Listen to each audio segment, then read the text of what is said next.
Okay. And the last one that I wanted to start a YouTube channel, and I wanted to start a YouTube channel with tech review, like reviewing gadgets. I don't know how to get or how to find the latest gadgets to review. Okay, so you want to review what gadgets?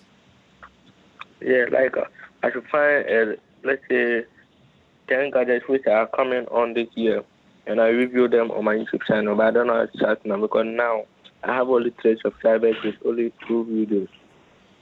Okay. All right. So look, the thing I do is this, right? When it comes to YouTube, there's a very simple formula, right?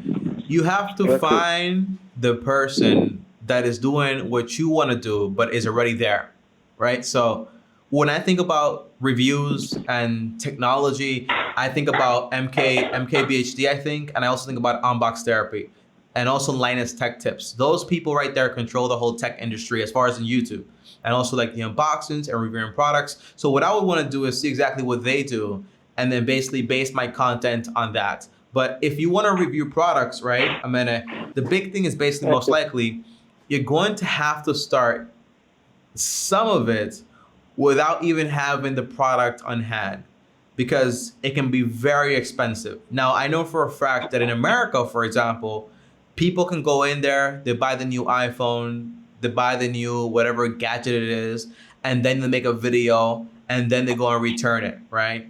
I don't know what return policies actually are in Ghana.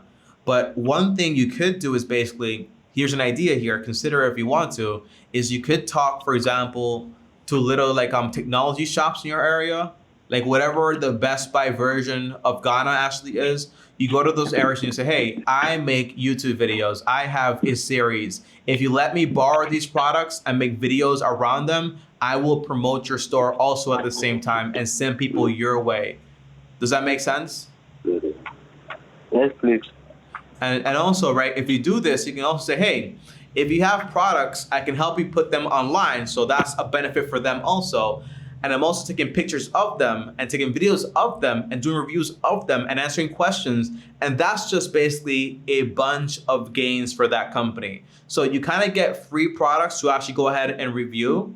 And in some way, somehow, potentially, you could even negotiate yourself into a job while you're making that work out, because you being a photographer, a reviewer, also working in marketing for them and posting the videos and all that stuff, that should also get you some type of salary potentially, if that makes sense.